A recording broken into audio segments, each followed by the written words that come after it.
One mistake usually leads to another. Admitting a loss was too much for this homeowner. Anger almost cost him his life. Stop the Threat starts now.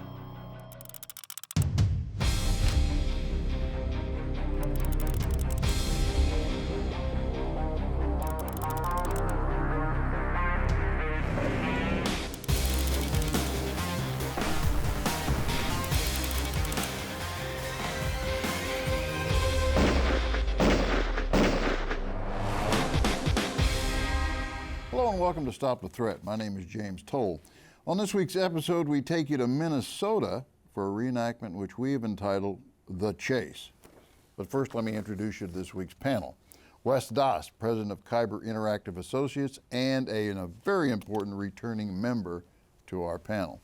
Tim Shepard, licensed attorney, also served as Port Security Tech 3, U.S. Coast Guard. Thank you for your service, sir. And Dianna Muller, retired Tulsa Police, certified instructor, professional three-gun competitor, and captain of Team Benelli. Thank you all for coming. I'm going to start with an email because this email is so interesting and so controversial that when I received it, I said, okay, I'm doing this one on the show. And this is from Terry, okay? And Terry writes, he is an instructor, and he says he has taught several women to shoot and formed an opinion. Most women are nurturers, not killers. Therefore, they are prone to wait when they should shoot. Then, quite often, they are disarmed by the assailant. My solution is a .38 .357 revolver loaded with what I call programmed loads. And they are 2 rounds of shot cartridges, 2 rounds of .38 special, and 1 or 2 rounds, depending upon cylinder capacity, of .38P or .357. The gun is loaded so that the first shots will shoot the shot capsules, and then if the bad guy keeps coming forward, they go from there, of course. So, anybody got a feeling about programmed loads? Legally, that is a road you do not want to go down. You know, legally, who would have thought legally? Well, the reason I say that, while you may not get indicted by the local grand jury, in all likelihood you will be sued for wrongful death.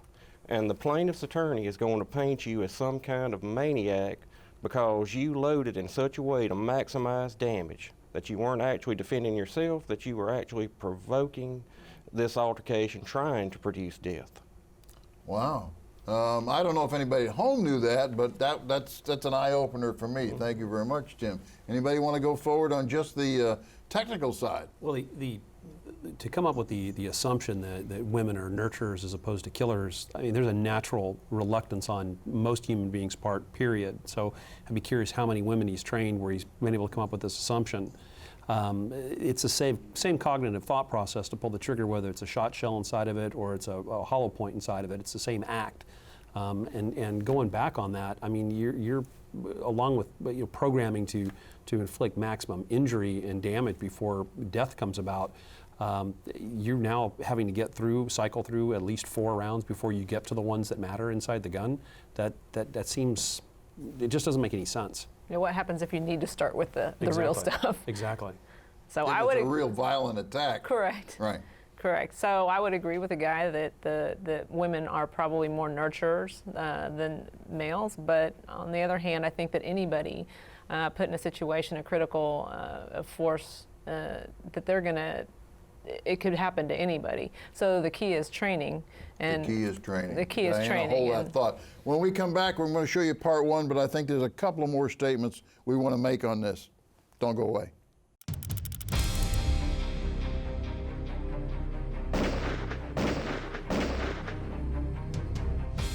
Thanks for coming back, viewers. Dianna was making a statement there, and I want to follow up on this because, you know, it's not that I want to get in an argument with you, Terry. I appreciate you sending me the email. I think I understand what you're trying to do. You're trying to make the female shooter more comfortable about pulling the trigger by psychologically telling her she's not going to kill him immediately. And I mean, I think I understand your point, but Dianna may not. Well, like we said, I agree that they may be more nurturing nature than men, but I think it's a training issue for both sexes. And if you pre-plan what you're going to do and being able to pull the trigger and go through scenarios, it's the programmable. I wouldn't say it was a good idea. I would, unless you're going to have an immediate lethal, like Wes is my partner and he's got lethal and I'm less lethal. I think that's really the only time that you can deploy a less lethal option. Yeah, I do. I like that. Just one point. Everybody remembers the legal trouble that Winchester had in the early 90s over their black Talon ammunition. There wasn't anything sinister about it other than the name. And so when you start doing something that gives you a perceived appearance of being more lethal, of doing more damage unnecessarily, it's an invitation to litigation. Okay. All right, and I think that's a good point because I don't think any of us, and maybe you all did, but I didn't think of a legal problem with it. I would like to follow up one thing before we see part one, though. I don't think you should say that just women only would have this same. I don't think any man on any range I ever met is really ready to go out and shoot somebody. I mean, it happens, you need to react to it, and I think when you need to react to it, you need to do this. Get ugly first. Okay, let's watch part one.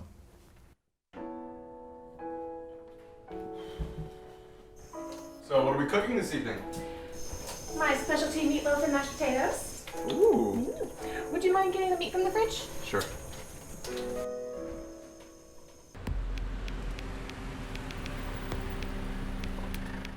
You ready? Yeah, let's do this. Keep it running.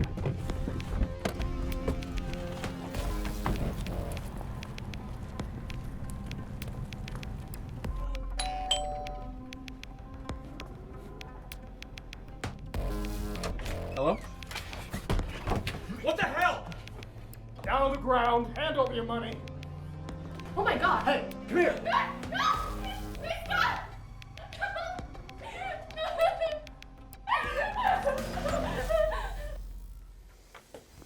Okay, I'm going to just repeat this one more time. We do not make this stuff up, folks. This is real. This is the way it took place. Yes, he did have an AR. What's the first thing that went wrong? Anybody want to start with the first thing? Well, they ignored the lessons that their parents taught them in kindergarten about opening the door for strangers.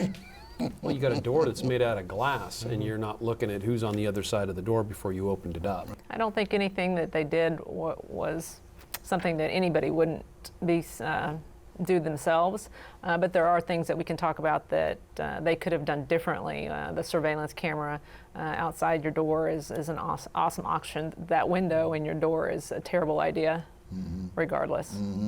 You know, I'm going to give him credit at this point. I'm going to say that he recognized he made a mistake, and he immediately went into compliance. Okay? All right, I've opened the door, I've let the AR in, these guys are after me. I'm not going to get into some kind of a stupid fight and go running off into the house, try to find a gun, blah, blah, blah. He just said, okay, I'm going to comply to this. So whether or not it was just the way he is or not, I'm going to give him points for just saying, okay, I'm down on the knee, get my wife in here, what do you want, take it. And then hopefully they're going to leave me alone. And I don't know about that part, but I don't know that you wanted to get in a fight right at the door once you've already let the AR in. What do you think? It's a tough Would call. you? I wouldn't. Okay, would you? No, and there's a split-second decision. If you have a long gun that's that close to your face and you could actually, you know, at first I thought, man, that would be awful tempting to just grab it and start wrestling for it. Yeah. But you've got another assailant, he's got a knife, your wife's in the house. So at this point, I think he's done everything he can. Probably did everything he could. Yeah. Hey, don't go away, we'll be right back because there's still some things we can add to that.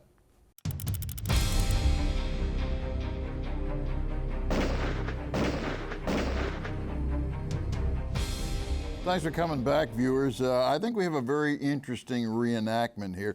I think we've learned some things that we didn't know, certainly on the legal end. Thank you very much, Tim, because I think that should be an alert to all of us that we had not considered the legal end of that. But let's watch part two because it gets slightly more interesting. Do what he says. Your money. Now! Okay, I'll do whatever you want. Just please don't hurt my wife. Be careful! No sudden moves. Go get the purse.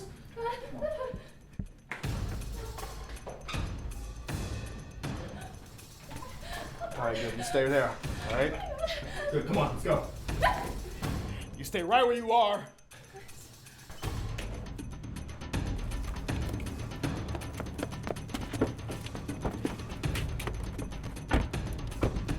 All right, let's get out of here.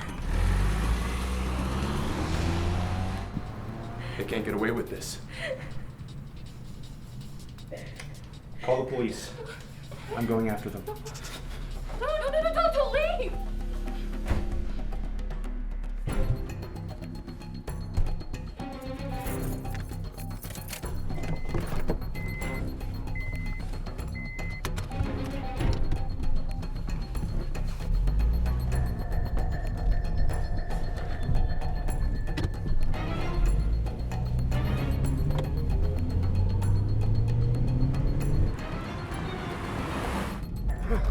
Told you that would be easy. How much did we get? I think about 500.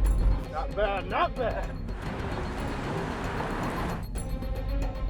Whoa, dude. Watch where you're going, all right? We're being followed. What? We're being followed. There you are. And let's lose him. Okay, think. All right, turn up here.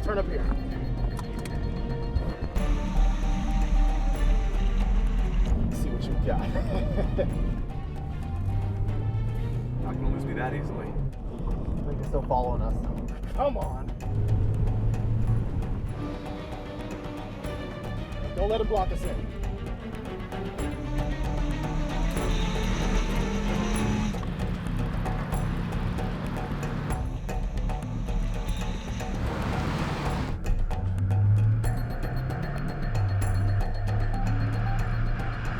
Get this. Slow down a bit.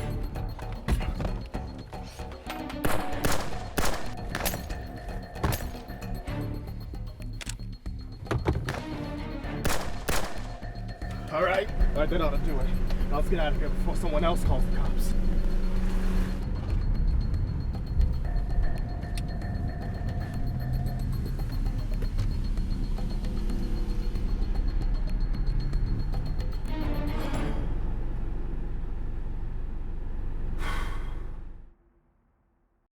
Okay, I can understand he may be angry at what took place.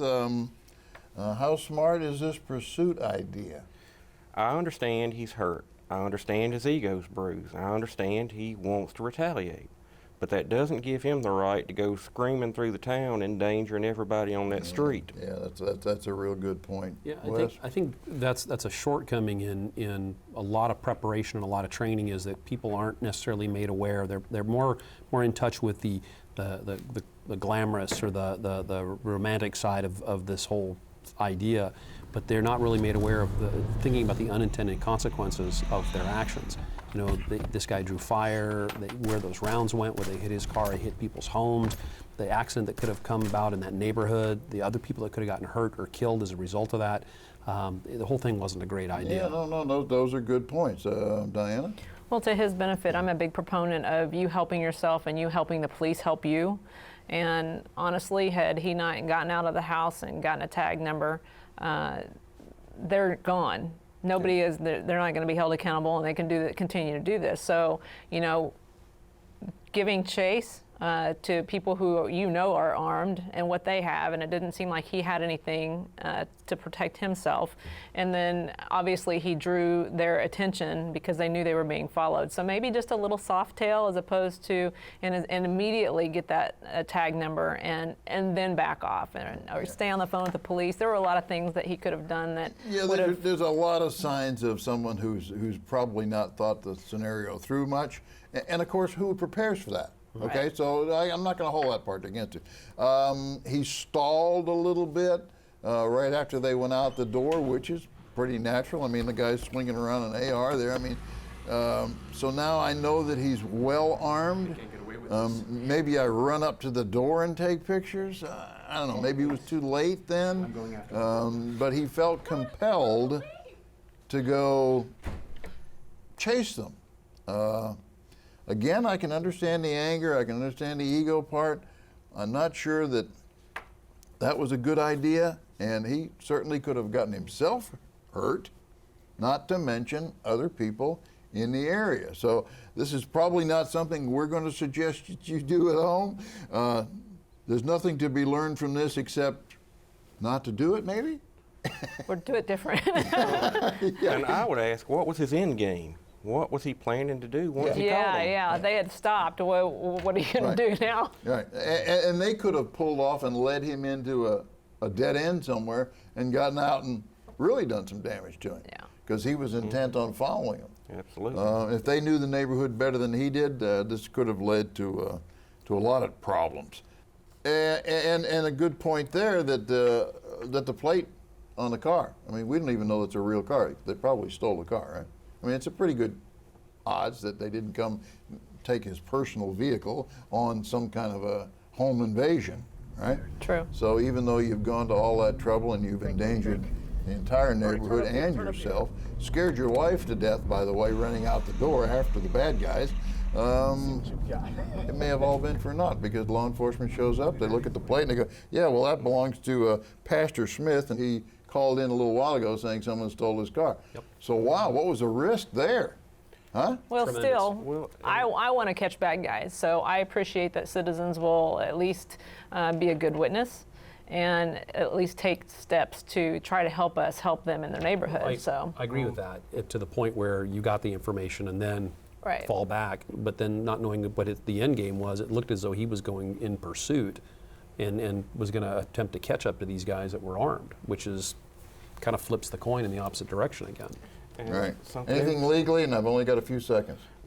he was no longer in danger. When they left, when the bad guys fled, the danger was over. And so you have no legal justification to pursue it at that point. Okay. Well, let me give you the follow-up on this, because the homeowner and wife were unharmed. Guess what? Suspects still at large. So all of that was for naught, and he risked his own life and the lives of others, as you well pointed out. Don't go away, folks. We'll be right back. We have a few more comments and an email that may interest you.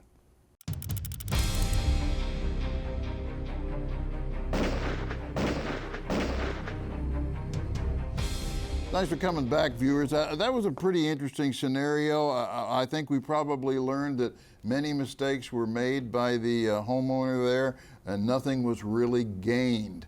Anybody have a further remark on that? With the legal issue was fairly well covered there.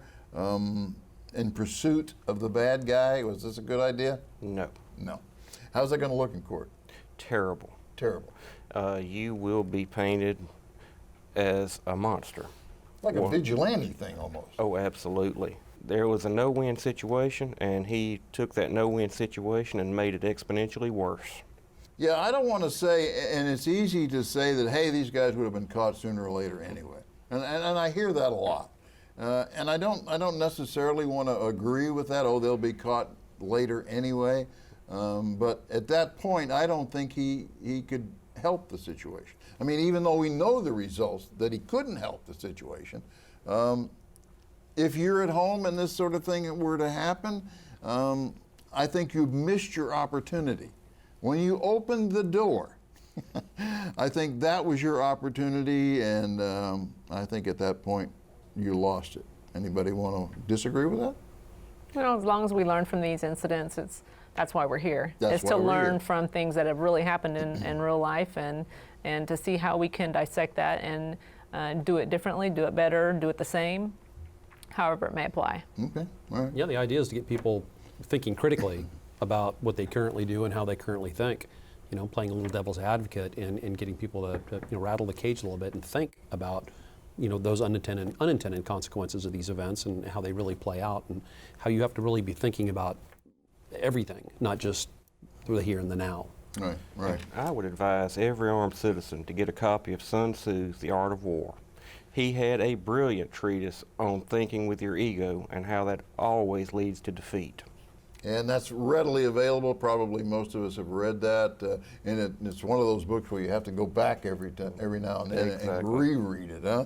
Because there's a lot to be learned there. And I only don't have a lot of time left, but I do have an email that I find interesting, and it comes up now and then from some of you folks out there who think that we're probably not giving more or enough aggressive information.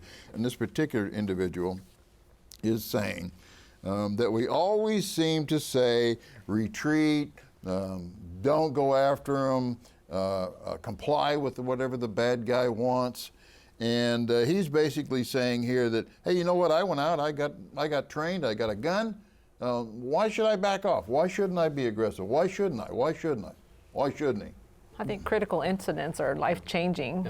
Whether you're involved in one and you pull the trigger, or you've been assaulted somehow, that's going to be life-changing. And if you take somebody else's life, that's going to be life-changing for you. And that's a good point, because the results of your decision. The legal system will view you in the light of a reasonable and prudent person. But you have to remember, a reasonable and prudent person is a belt-and-suspenders type of person, which means they take every precaution to avoid this conflict. Okay, that's a good point. Folks, we got to go. We appreciate you tuning in. I know you have lots of options in the evening. Thank you for watching Stop the Threat, and we'll see you again next week. Be safe, be trained, be alert.